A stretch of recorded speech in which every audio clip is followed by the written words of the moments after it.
Donc voilà, nous avons été élus en 2014 et nous avions beaucoup d'interrogations sur l'avenir de Sauxillanges. Des interrogations qui étaient liées déjà au déplacement, où c'est très passager. Des interrogations sur l'avenir du centre-bourg, puisqu'on avait une partie de l'activité économique qui partait en périphérie.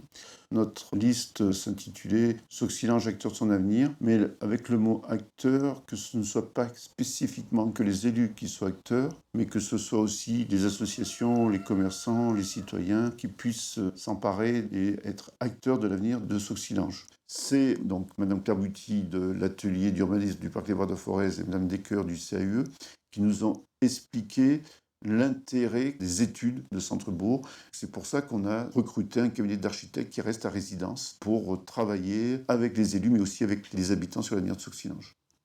On s'est installé dans un local qui était un ancien garage. On a appelé le lieu la mécanique du bourg, qui était un peu un clin d'œil au fait d'être un ancien garage. Et en fait, on a un peu filé la métaphore au départ en disant on va soulever le capot de la ville et ensemble on va regarder un peu ces mécanismes. Tous collectivement, on se met autour, on regarde un peu comment ça fonctionne. Tout notre temps d'études, c'était aussi de former les habitants à comprendre quels étaient les mécanismes et les rouages de ce qu'est l'urbanisme. Et de dire en fait l'aménagement d'un village, c'est aussi réfléchir aux espaces publics, aux bâtiments vides, aux finances publiques, qu'est-ce qu'on peut faire avec quels moyens. Et en fait, c'est impliquer un petit peu tout le monde. Les réunions que les architectes ont organisées étaient enrichissantes pour moi. C'était pour rencontrer d'autres habitants de Sauxillanges. Mais c'est surtout ce projet de réfléchir qu'est-ce qu'on veut pour un village, comment on veut le développer, qu'est-ce qu'il est important, comment on veut vivre dans le futur. Jamais j'ai pensé à cela et ça c'était vraiment très intéressant. Ça a été l'occasion de poser la question de la transformation du lieu dans lequel on était, donc l'ancien garage,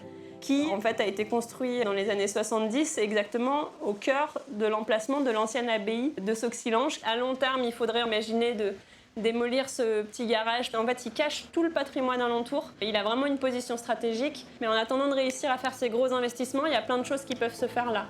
D'avoir donné vie à ce garage pendant 9 mois, ça a mis en valeur la potentialité de ce lieu. Et maintenant, par exemple, la mairie organise la Mécanique des Arts, qui est un lieu d'exposition de tous les artisans d'art. Et ça a vraiment montré sa pertinence.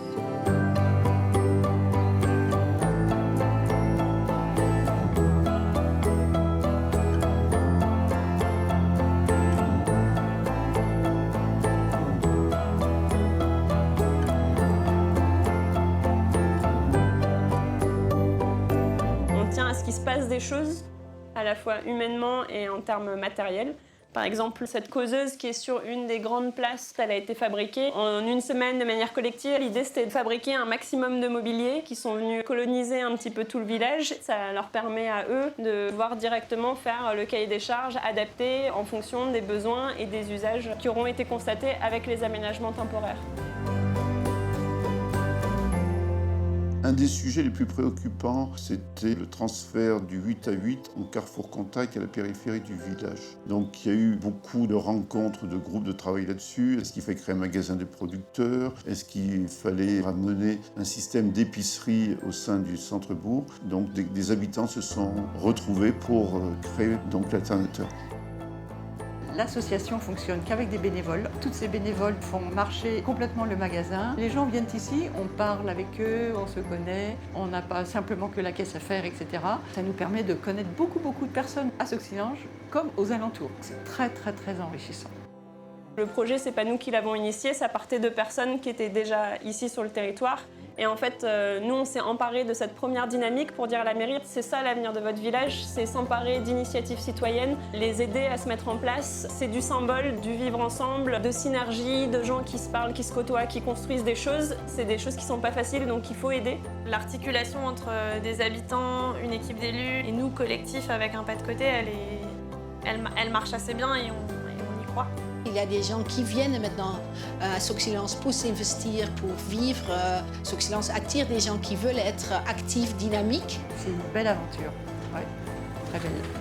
C'est par ces outils de travail en réseau, d'économie sociale et solidaire et d'intelligence collective qu'on arrivera à donner un avenir pertinent à nos campagnes.